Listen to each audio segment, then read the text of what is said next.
I'm in the game. I'm in the game.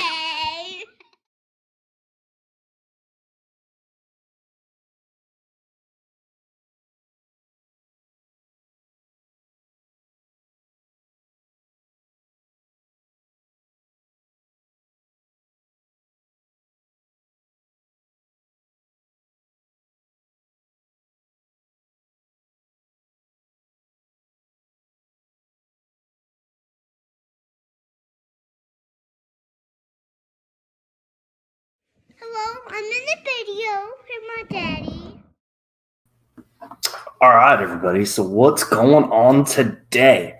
There's going to be a special announcement at the end of the show. So make sure if, you tune at the end. And then we're going to get to meet Russ from, I did know the name of it. Rusty's. Yeah, I'll have him say the name. Haha. Cheating. But anyway, hopefully we all learned something. And here we go. What's going on, dude? Josh, what's up, buddy? So what is the name of your channel? It's Rusty K's Rad Rod's Garage. Yeah, see, I'd have messed that up. It's a mouthful, right? But so where's that name come from?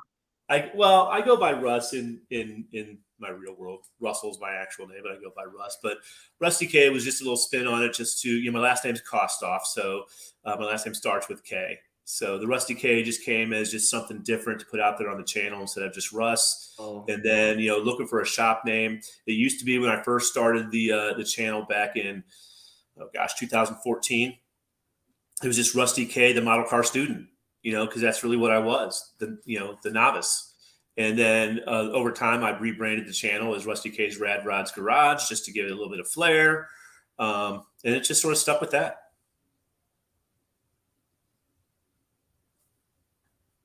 No, it's really a unique name, and some of the builds you do are really cool.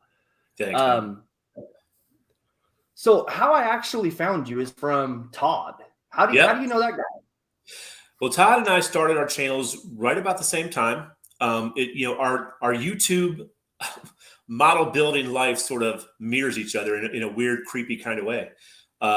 We started our channels right around the same time, and we both struggled with certain things struggled with the same things right about the same time.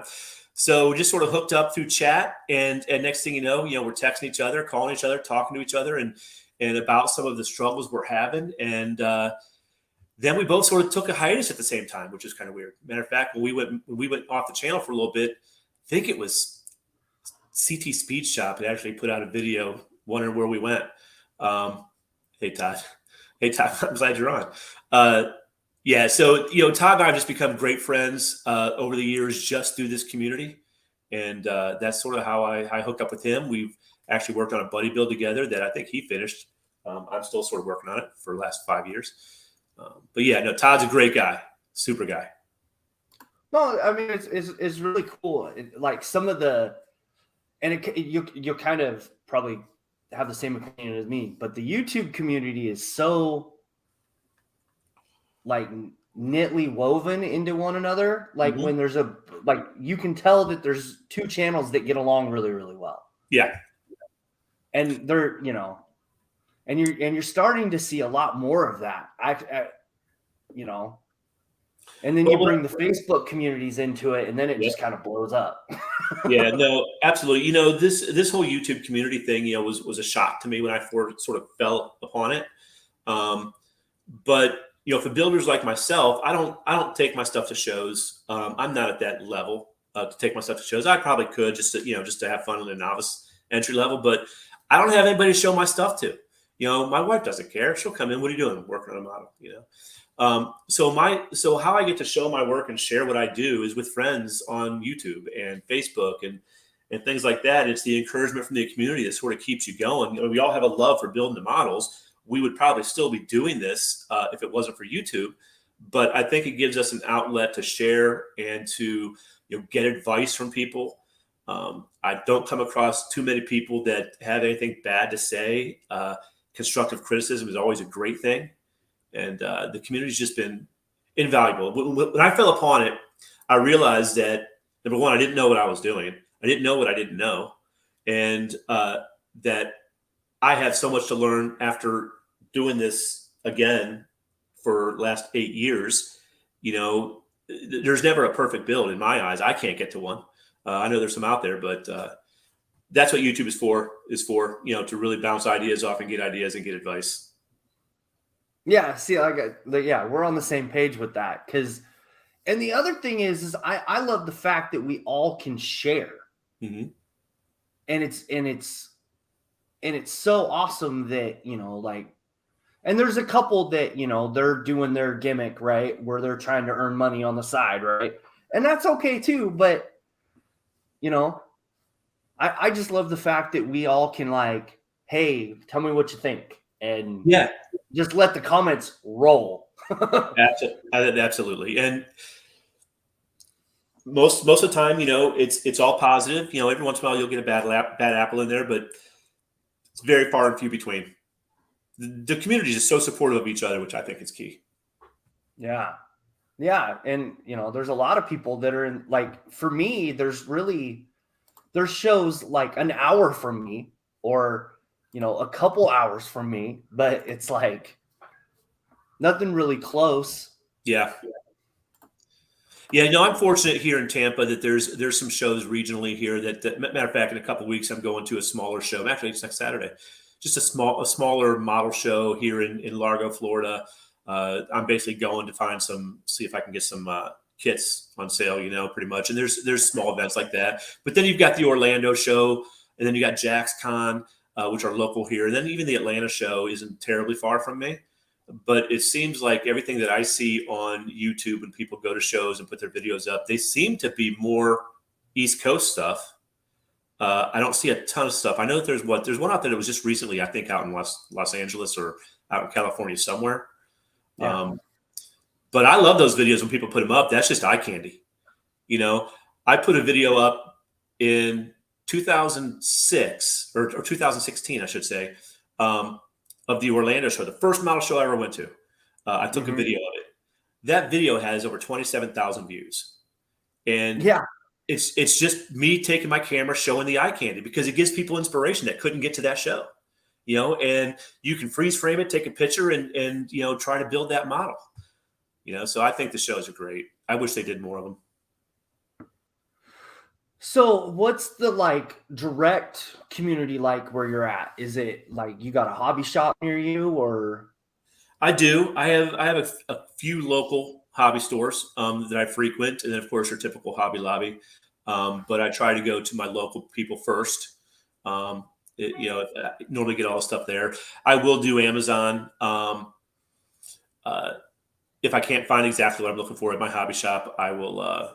I'll go ahead and grab stuff off of Amazon. But I'm lucky enough to have a couple local stores here within 10 minutes of me that I can get to, you know, on a drop of a hat. Because, you know, I'm a very impatient person sometimes when it comes to ordering stuff. I'm working on a project. I want it now, you know, and so if I can get it locally, I will first.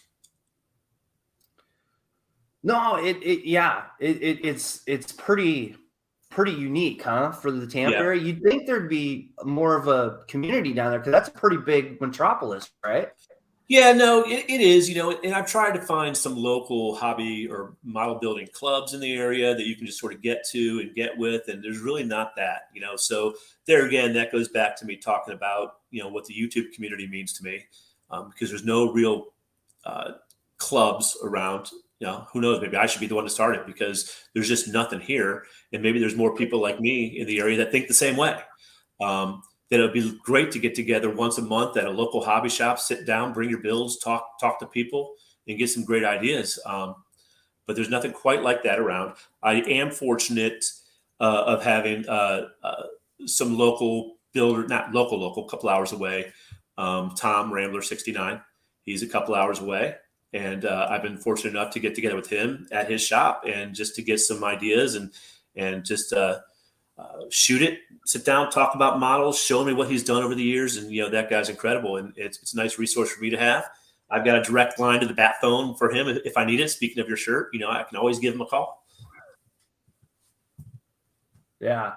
No, and that's someone I want to try to get on here in the future, because he's got a lot of knowledge in this hobby. So I totally get that one. Yeah, dude's crazy good. So, Todd, the channel link should be at the very top comment. If it's not on there anymore, let me know. Okay? So you have a bunch of stuff on your bench, right? Yeah, let me back up a little bit. Tell me how I got into this modeling. Okay. And then sort of explain some of the stuff. So when I was a kid, I didn't do much modeling. I think I did like the Star Trek Captain's Deck, that type of thing. But I never did model cars, and I've never been a car guy. I'm not a gearhead. I mean, I probably know more about cars by doing models than any real car. If I push the gas pedal in my car and it doesn't work, I take it to a shop. So I am not a gearhead. But I like the look of cars, and I can appreciate that type of thing. So back in 2000, probably 13 or 14, my son was 13 or 14, and I was trying to get him off the Xbox, right? Trying to get something that him and I can do together. So I went. I'm like, we're going to do a model. So I went and I bought. I think it was like a Dodge Viper, and I bought the enamel starter set kit, on the orange spindle, and broke out the kit. He lasted about 20 minutes and he was bored of tears. So he wandered off, went back and played his Xbox. Well, I sat there and played with that thing and put this thing together. And I was like, man, there's got to be a better way. I'm struggling with this thing. I don't know how to do this. So then I started searching YouTube, and that's been my demise, or my, that put me into the hole and into the abyss, because I spent hours and days on YouTube realizing that I didn't know what I didn't know.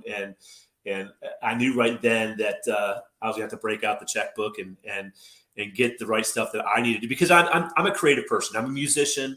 I'm a guitar player, but I'm not an artist, but I have a creative side to me that I want to do something. And when I started getting into this, I just absolutely loved it. And then with the YouTube community, finding Dr. Cranky, finding Classic Plastic, Chris Chapman, when I started using craft acrylics, all these guys, Tom Rambler 69, and just all these guys, were just putting out this stuff. And, Todd and I talk about it all the time. YouTube can almost be our worst enemy sometimes, because we try to build these things and try to be so perfect and try to be so like them that you just can't, unless you really put the time in. They've got 30 years in, 20, I started getting serious in this, 7 years ago, and I don't build every single day, every single week. CT Speed Shop, another one. Yep. So as I started watching YouTube, I started getting into different types of paints. And first I was just doing the regular enamel stuff. And then I went to a show. Matter of fact, Papa Dan and Tom were there in the Orlando show. I think it was a while back. I found these Outclads, and I started playing with these Outflap paints, and I fell in love with them. And a couple of them here that I've done this is one I haven't finished yet, but this was an Outclad Violet. I know my lighting's not the best here, but these Outclads just came out really, really good. And so I started focusing a lot on these Outclad paints, right? And got good at it, laying the silver base. And I have another Outclad here. No, I don't. But I fell in love with these Outclads, and so I got using those almost exclusively for a little while. Well, that gets expensive, right? So I started playing with some other paints, and then I got into the one coat lacquers. And this card here was done with a one coat lacquer by Testers. You can see that, and these came out really good, and started messing with the bare metal foils. This build here was one of my favorite builds, and the reason why is, if you go back and watch any of Hunter Selby, he's not doing too many videos now, but he's not a great builder in the community. He does a lot of commission builds, but he did a build along series with this exact kit, and I went back and bought all the colors he used, and followed that step by step. And it's on my own channel. I even chronicled my build along series with Hunter Selby and did the exact same steps he did. That's where I learned how to do the wood graining. Just some other tips and tricks that he had. And I just followed it step by step, and this came out beautiful, and I loved it. And so I learned a lot just by doing that series with Hunter. I don't do a lot of tutorial videos, but that one was just sort of like a build along series to say, listen, if you just stop and do what Hunter's telling you to do step by step, the stuff you can put out is good. Then I got into scale finishes. And I got into scale finishes when I did this Hornet. I went on their website and bought the actual, there goes the hood, the actual factory correct paint for the Hornet, right? Did the bare metal foiling, and everything came out. I love this the way it came out. And that's where I sort of found the scale finishes. And just recently, I just put up a video. I just bought one of their mystery boxes. And the scale finishes, and you may see a theme here on my Oldsmobiles. I fell in love with these Oldsmobiles kits. But this is the scale finishes paint. That came out well.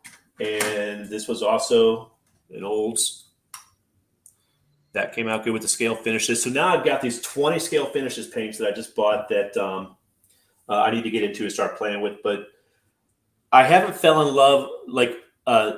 I like to try and test a lot of things. I found that lacquers are working really well for me, opposed to enamels. Enamels with the cure time and the dry time. I get anxious and want to work and want to wet sand and get things done. And you really got to let those enamels cure out and gas out.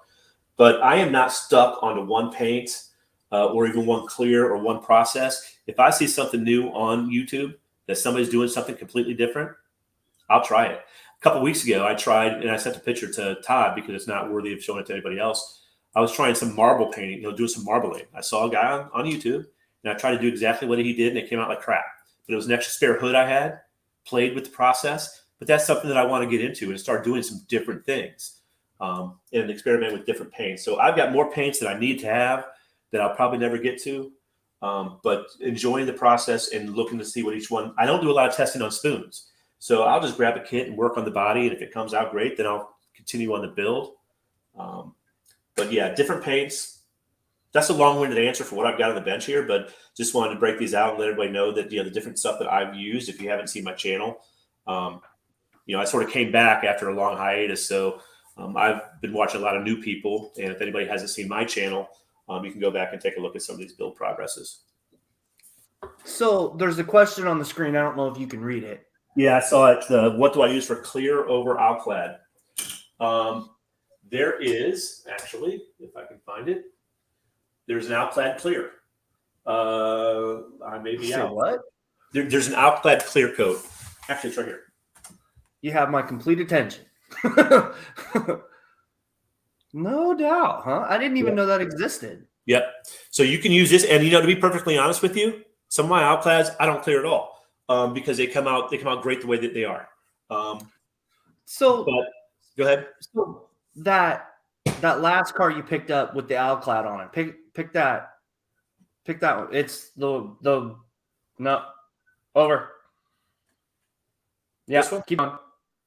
Keep going. Well, that was the only Outclad I had.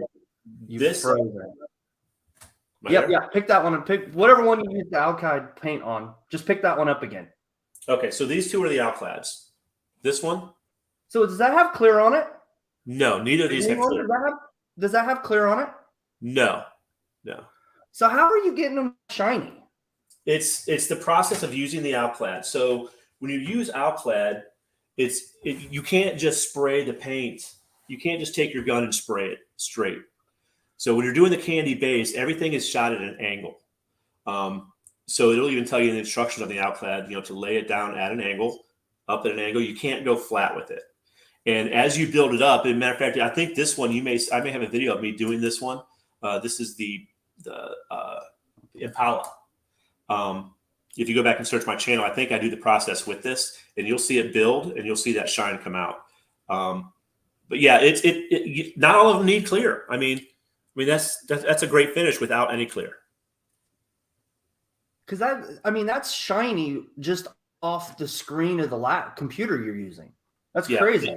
It's great stuff. It can be temperamental, and you gotta use some practice. And depending on what base you use, so I normally use the bright silver candy base, but you can use copper bases. They have the black base. Like if I'm using the chrome. If I'm doing some chrome piping or anything like that, I'll use their black base, the black clear or the black gloss base, and then you'll chrome with that. There's many of these builds I've done some chroming with the Outclad. It looks better than there's a couple builds, I don't know if I have them over here, that I've actually de-chromed all the chrome and Outclad chromed them. So So, yeah, so are you putting that clear coat on the chrome pieces too? no. Okay. It comes out super shiny without it. I've only used that clear coat just on a couple things. I bought it when I bought the Outflap kits, right? I figured Yeah. I'm going to need it, right? But as I was painting some of them, I didn't need it as much as I thought I needed to. And are you waxing any of those paint jobs? I Putting have. wax? I have. I've done on this one. I did use the Novus on this. Okay. Yep. But you don't really need it to. I just did it because it sat on the shelf. I didn't do it until like a year ago after it was sitting on my shelf for 4 years because I thought it was dusty, dingy. I needed to bring it back out, but it was really fine. But you can polish them. Absolutely. At least I can. I haven't had a problem with it. I'm not going to say that it tells you that you can or you should, but I haven't had any problems with it. No, and the rechroming part, I mean, and because dumb guy right here, you take whatever fluid you use to take the chrome off, and then you don't wash them quite completely, and then go to paint them, and it looks like crap. Yeah, so I do a couple different stripping methods when it comes to dechroming. What I have found works the best for me is liquid bleach. The stuff you just squirt out of the bottle. I'll just put it in a little pan, put stuff in there, and it almost comes out instantly. The chrome comes out. Oh, nice. And then I'll rinse it off. I'll let it sit for a day, just to dry out totally, and then I'll go back and do whatever I'm going to do with those parts. But I don't do it all the time. I haven't done them a lot lately. Yeah, Todd's had some good luck with the Outflap chrome. Outflat's good stuff. It's just not cheap. It's not cheap, and it's not for everybody. But I don't know. I like it. They're sort of limited in the colors they have too. So I mean, but I haven't experimented with any like doing the copper bases or anything like that. But you can get some pretty cool things out of the Outflats. Yeah, I mean, that's the whole reason I haven't used the Outclad is because I just can't justify that price tag for a bottle. Yeah. No, I get it. But then, I took, the Green Stuff World Chrome. Yeah. And I clear coated it. I shouldn't have clear coated it. I should have just left them alone, but I didn't know any better. So when I go to do this figure, I'm gonna use that chrome on the mask for the Predator. Yeah. And it's going to look cool. But, that's the stuff I've been using for chrome. That or the Model Master chrome out of the bottle with just a paintbrush. That stuff is like super cool. Like when you go to use the like on the back, that is not going to show up. Those chrome like metal finishes that you can wrap around a Jeep, you see on the back of Jeep sometimes. Yeah. Or toolboxes, the back toolboxes for trucks. That stuff works awesome for that. At least that's been my experience. But yeah, I need to venture out a little bit. Doing the cars is great. But I need to venture out. I watch a lot of other channels, even your stuff, some of the figures that you do, and I come from an old, back in the '80s, I played a lot of D&D and so I love those figures, and I'm a gamer a little bit. I play World of Warcraft and so I love those genres, but I haven't ventured out of doing the cars. But I would like to get into doing some of those figures and stuff like that. I think that'd be fun. Yeah, I mean, and the cool thing is you have all the paint that would work for it. Yeah. You don't have to go out and buy extra paint. I've got plenty of paint, my friend. Spaz sticks, huh? Huh, that's cool. I've heard of Spaz sticks. I've never used them. I do use the Molotov, the pens, right? I'll use this stuff, and I have the refill bottle that you can actually airbrush if you really wanted to. I'll use this for mostly interior stuff. For chroming, like I said, the bare metal foil, I've used it and it worked out great and it worked out fine, but the new stuff just doesn't do it. I ordered some new stuff and it just doesn't work. As you all know, the new stuff just is garbage. So what I did, like this was all bare metal foil. That it came out fine, but that was the older stuff that had good adhesive on it. But now what I'm doing, and in my last video, you would have seen it, that I've actually had to tape off I bought some black chrome bare metal foil and it didn't work, didn't stick. So I taped all that off the windows, and then I sprayed this. And it worked just as fine. I may go to a point where I just do that and tape off my windows and spray it with a chrome spray. I find it left some real crisp lines. And there again, when I do my taping, I swear by this stuff, the Tamiya 3mm. This stuff is great when masking off areas because it bends. So you can actually take your thumb and go around an area and work the tape without having to snap it and then do another piece and snap it and do another piece. You can actually work that around bends. So this, matter of fact, I just had to get some new ones because mine ran out when I was doing the interior for the Torino.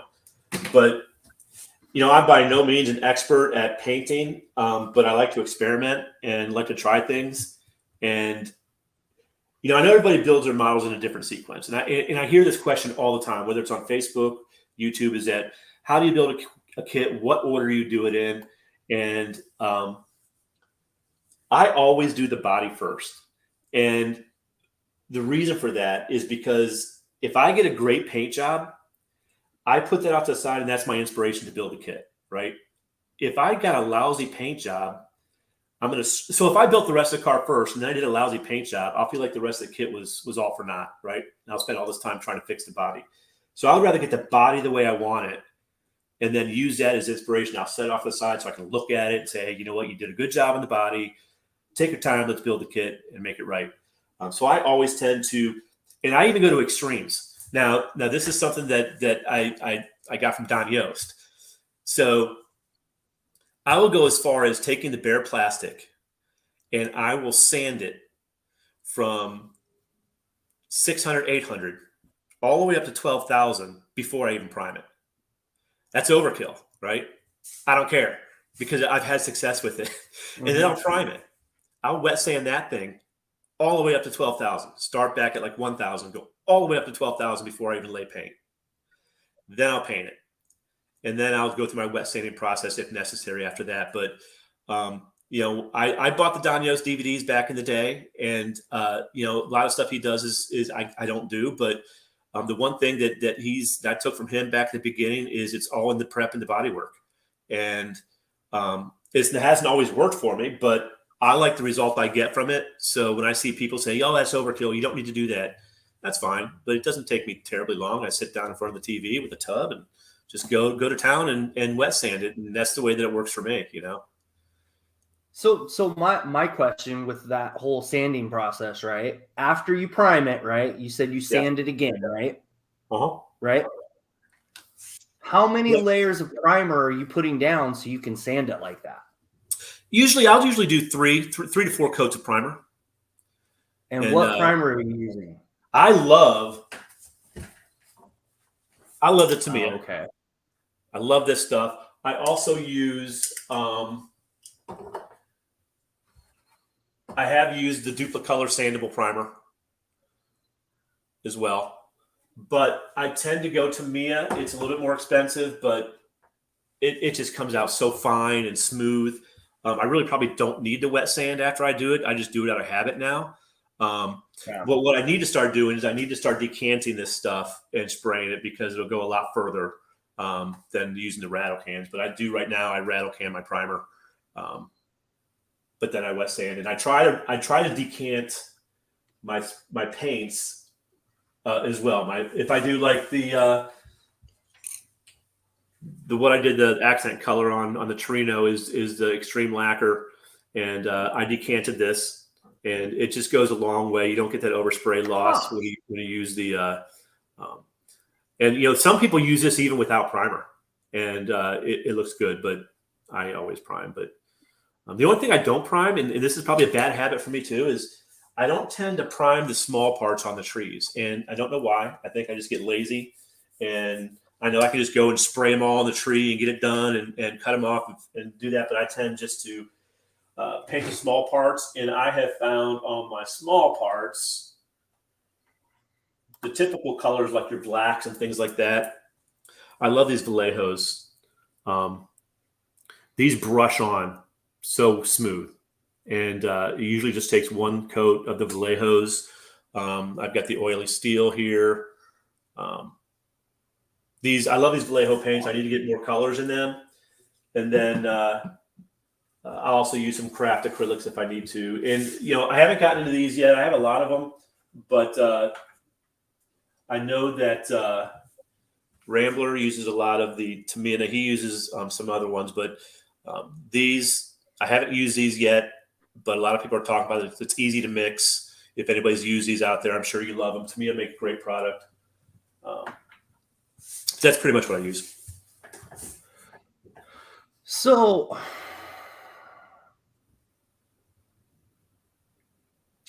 I had a question. I'm just looking at the chat here.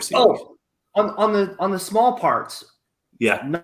Not priming them. Does that affect the color? It probably, but they're so small to me. It doesn't bother me. There again, I'm not looking for perfection. And the thing is, after I do the engines and I put the hood on and I put them on my shelf, I don't think I've ever looked at the engine again. Now I did do, let me grab this real quick.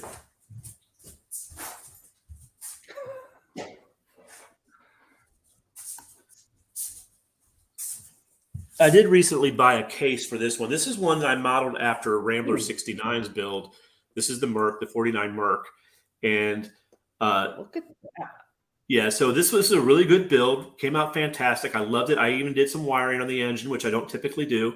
But I found this case that actually slants. So you can see it's on an angle there. So I figured that, well, if I'm going to put it on an angle, then I could take the hood off and at least display the engine a little bit. So as I get the builds that I really, really like, this was like $10.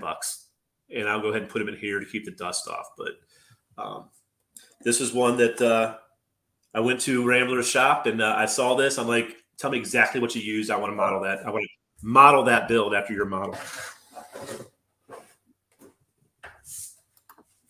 And it's funny because that's really cool.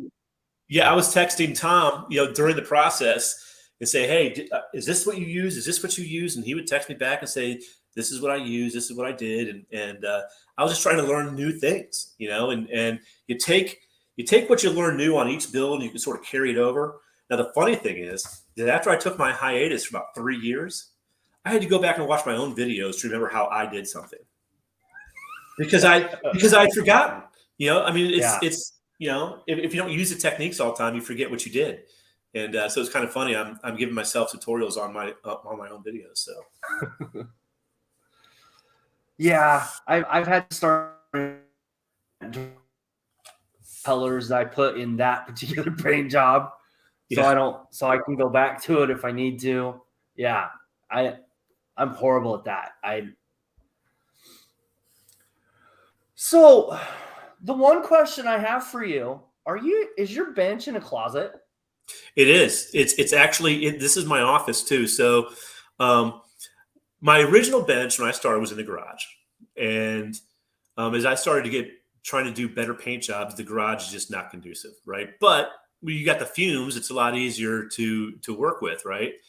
So when I broke out the bench, just I don't know, less than a year ago now, I think 6 months, 8 months ago, when I broke it out, wanted to get back doing models again, I decided to bring it up to the office. And I originally had it off to the side over here in front of a window where I do have my paint booth now.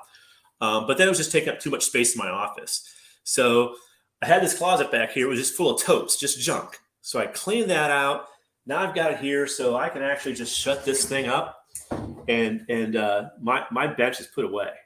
And I built this PVC piping and hung a light, fluorescent or whatever that is, light.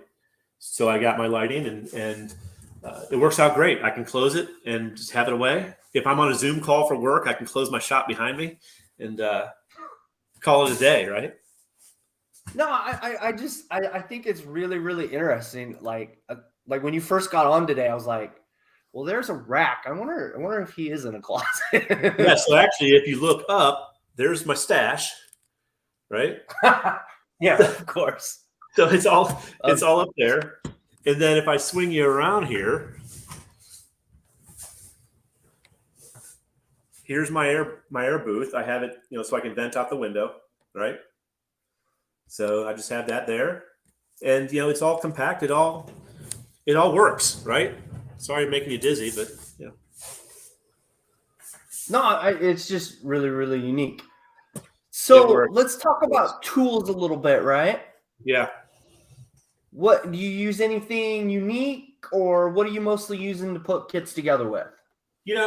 Nothing really super unique. You got your sprue cutters, and I use these clamps, these small clamps. I do use the nail tees, which I think we talked about already. These are great for burnishing down anything you need to burnish down. Yeah, you were saying you use those for what?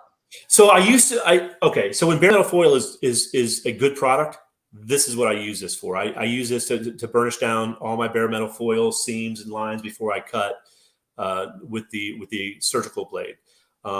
So I ran out, so I had to get some more, but then I got some more and got the new bare metal foil, and the foils jumped. So, but you can use this for a lot of things. Even, it's good enough to where the swab itself is tight enough to where if you really wanted to, you can use it as a glue applicator. So I use this sparingly, but it was pretty much for just bare metal foil at the time. Other than that, I just used what everybody else uses pretty much. I think you threw the glues. Clean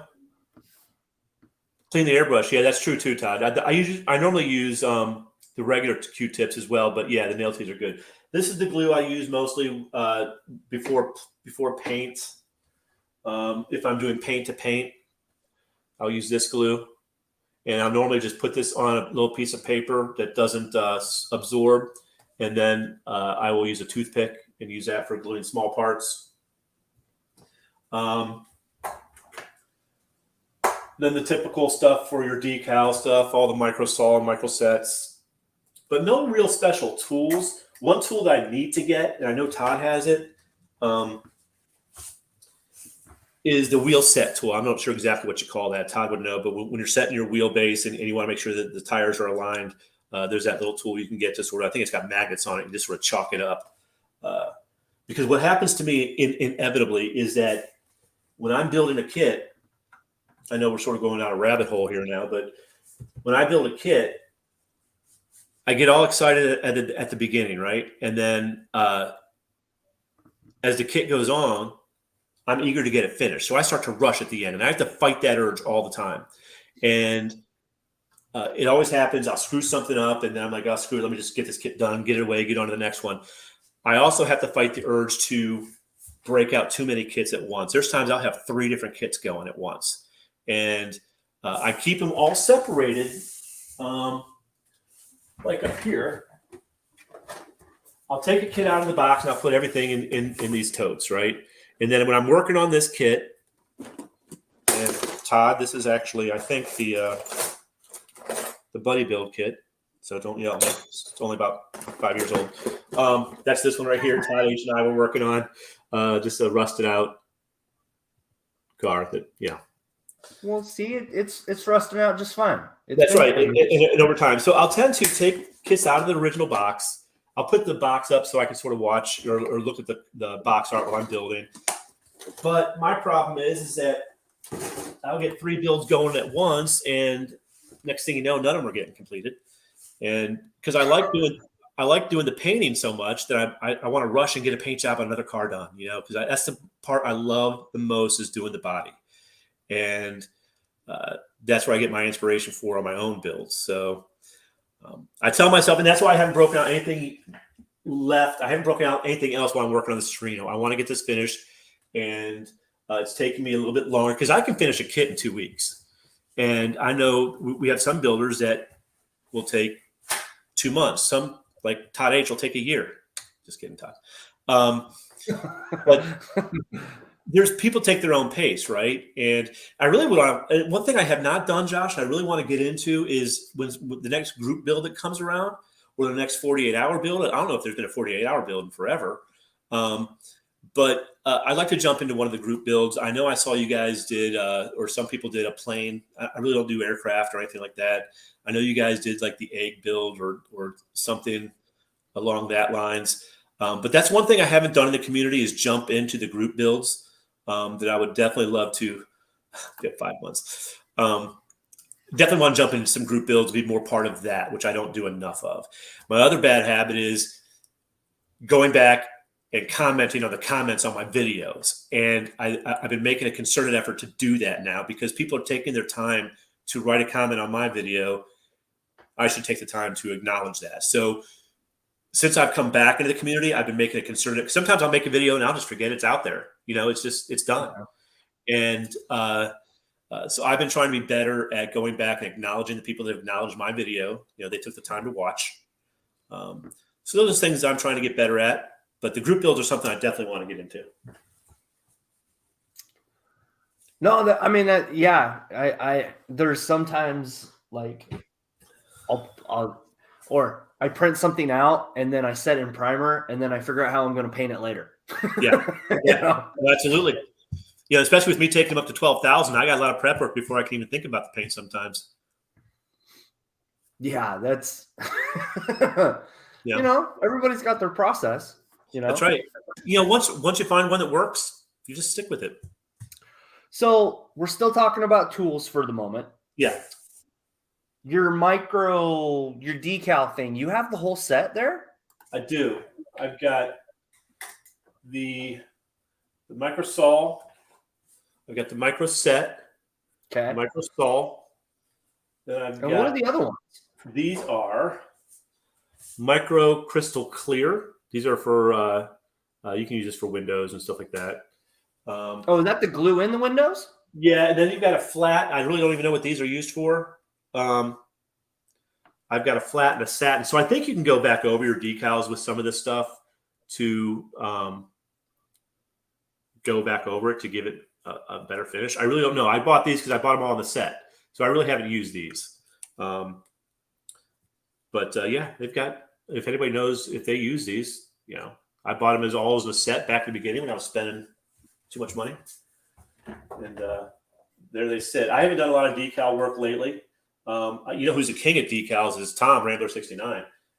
That guy probably had That guy probably had 50 hours in decaling in his last build. Yeah, I saw that. I was like, wow. Yeah, no, it's that, and just little products like that can be really valuable or like a complete waste of time. So that's why I was curious if you've used some of that stuff. Yeah, not, if I did, it was 4 years ago and I don't remember what I used it for. I'll have to go back and watch one of my old videos and find out what I used it for. There you go. Yeah. So what's gonna, where do you see your channel going next? You gonna stick with cars or? Not necessarily. I think that cars is the main thing I do. Doing different types of, instead of trying to do a shiny build every time, right? And trying to do the perfect build, I want to get more into, doing some of the rusted out, old weathered stuff. I don't know. I have no specific. My channel is not designed just for cars, even though it says Rusty K's Rad Rodz Garage.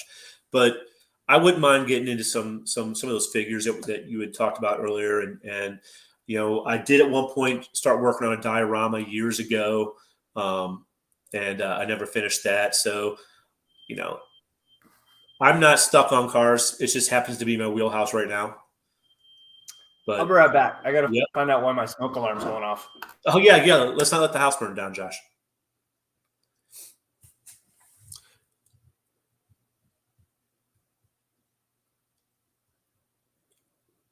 Just reading some of your chats here. Yeah, keep them protected. Yeah, Dominic. Yeah.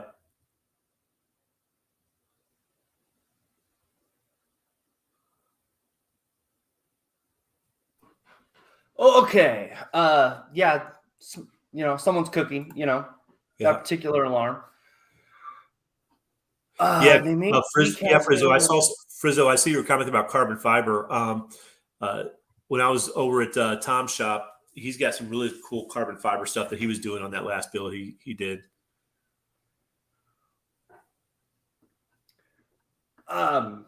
They make decal film that applies over my decals as a protector from drying and printing. Oh, okay, that's cool. Yeah. Yeah, I think Tom showed that jig when he on his episode, if I remember right. Yeah, he just said he sent me a pic. So, yeah, you know, and his episode wasn't too far long ago. So, yeah. But, so this is, I don't know if you're able to see it or not, but this is the picture of the jig that he uses. That those are 4 magnets that you put in your wheelbase, and sort of let them sit there and let them glue, or however you're applying your wheels. And so, yeah, I definitely need to get one of those. Todd, thanks for sending that. Yeah, it's just more money that we have to spend on stuff that, you know, right? It's insane. Okay, so we're like 10 minutes to an hour, right? Yep. Did you have any questions for me? No, you know, I'm glad I stumbled across your channel. And you know, as I've come back to the community, it's been a challenge to get out there and find some of the new people that have been out there since I left.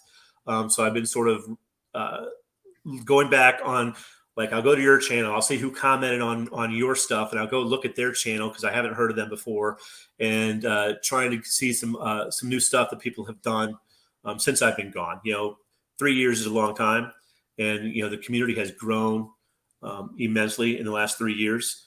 You see some of the old faces that have still been around forever. Some of the guys that were around are gone, not contributing much anymore. You know, like the Chris Chapmans and the CTs and you know, Dr. Cranky just came back a little bit ago, and I wish Hunter would come back on. But you know, seeing some of these new builders out that not new to building models, but new to me and viewing their videos has been great. So I've been trying to get back on and watch as many videos as I can. Yeah, the community is still thriving. You know, I've noticed that, you know, people have the argument that the community is dying because the younger generation aren't in it. There's a few younger builders out there, but you know, us old guys, you know, what's going to happen next, Josh? So, and this is my argument to that. The hobby's not really dying. It's shifting 45 degrees all the time, right? And what I mean by that is, like, you have this stuff, the wargaming stuff. Yeah. You have to put models together. And that's what the kids, you know, 8 to 80, right, are all, you know, because there's a social aspect to it. There's, you know, board games, you know. Now, on kits like that, does that come unassembled? Do you have to put everything together, or is it pre-assembled? So this particular figure, right? Mm-hmm. So basically, this arm you have to glue in, and it's all one figure after that. Gotcha. So, but like, I mean, even some of the Warhammer stuff. Yeah. That's all, you have to put all the figures together. You know, it's not really like that. I mean, you have to put it all together, and then there's little vehicles that go with it. And that's what I think the younger generation are doing, because once you're done putting it all together, then you get to go have fun with it. And that's part of the appeal, right? Absolutely. But that's my opinion, you know. I think you're spot on. You know, I mean, I see a lot of doing. You can only build so many of these cars. Well, I know that like people like Papa Dan, you know, he's very diverse in everything that he does. You know, he does the airplanes, he does the ships, he does the cars, he does other crafts, he does he just does a lot of things. So he's very diverse in what he does. So sometimes I look at his stuff and I'm like, man, I need to do a ship. You know, that looks like it'd be fun. I have no idea how to paint a ship. You know, so I would have to start over and learn how to, you know, maybe that'd be fun to do. Start something from scratch and learn how to do the weathering on an armor build or something like that. It's just everything that I have, and my inspiration right now is just all automobile stuff. No, and that's really cool. You know, it's really cool. So Brian, that's not printed. That is a Whiz Kid figure, is what the company name is. So, yeah, I've only printed out the big stuff. Yeah. And at some point, Superman will get a video update. Some point. You have any other questions for me? No, man, just appreciate everything you're doing for the community, and I think it's a great thing to come on here and meet some of the guys and have in-depth conversations on what motivates people. And the videos that I've been able to watch and when I've been able to jump on live and see them, I've always pulled away something from it. There's always one thing that you can take away from everything, whether you apply it or whether you use it for inspiration. So just keep doing what you're doing, and keep it going. And that's going to be the announcement at the end of this. But we're going to be taking a break. If Gil's still on here, he'll chime in a minute if he's still on here. But the next 3 weekends, I'm going to be on his channel learning how to print or paint that bust that we're all going to do. That's cool. And he's going to show his technique on how he does the skin tones and the costumes. And so that's going to be a really cool thing coming up. And then after that, I'm going to be I'm still going to do update videos on like the Jeep, figures. I'm still going to do updates, and then Meet the Modeler is going to come back next winter, probably after school starts. Because my son's just about ready to stop. He's got like a month left of school, I think, after this next weekend. And then after that, we're going to be doing some traveling and stuff like that. So, well, listen, a lot of the guys take summer off, because they have other activities when the warm weather comes around. I know Todd has his 1-to-1 Camaro. He gets out there. And so a lot of guys in the summer just will take a break anyways, right? I mean, you can't keep continuing to do this. You have to have a family life and you got to stay sane. And like the COVID effect, right? Yeah. Everybody was home, right? Or for the most part, right? Yeah. But everybody had time. We could get it worked out. If it wasn't on Saturday, we'd move it, Sure. But now we're starting to like come on the back side of that. And now, we can go back to kind of normal travelings, having fun with a 9-year-old, that's my plan this summer. So yeah, good plan. Good plan. Right. I just had my son graduate college last night, so he's done. And so he's going to be moving out. So part of my hiatus was, when he was in high school and stuff, he had a lot of extracurricular activities. It just took me away. Family life comes first. So. Yeah, exactly. Yep. But, like Rick says, break from us nuts. That's not necessarily a negative, right? That's right. But yeah, like I said, it's going to be a fun summer for me. That's the important part. Good. And this will guaranteed to come back because I have a couple things set up or how I want to do the next set. So and I just got to make it work. Yeah. And that's the hard part. Well, we will look forward to it for sure.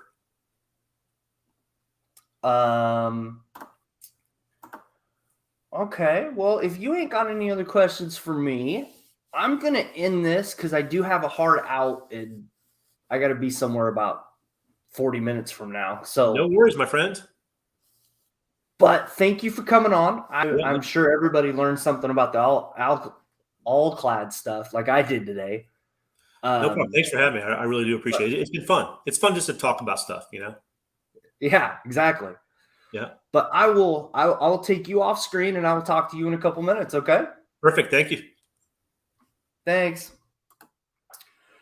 All right, everybody. So like I was just saying, this is going to be the last Meet the Modeler probably till after school starts up. I might do one, here and there or a hangout or that kind of stuff. But my summer is going to be a lot of fun this year. That's the goal. So, but the next 3 weekends, I'm going to be over at the Red Dragon model or It might be the Styrene Senator, the Red Dragon Model Works YouTube channel. And we're going to be painting one of the busts that I showed a couple weeks ago. And I'll be over there. I'll be learning all kinds of new stuff. So, and hopefully if you do want to come on here, just hit me up on the YouTube or put a comment in this video or one of the other videos that you want to come on, or hit me up on Facebook. I will be back in the winter time or fall time. But I will see you guys next video. Bye.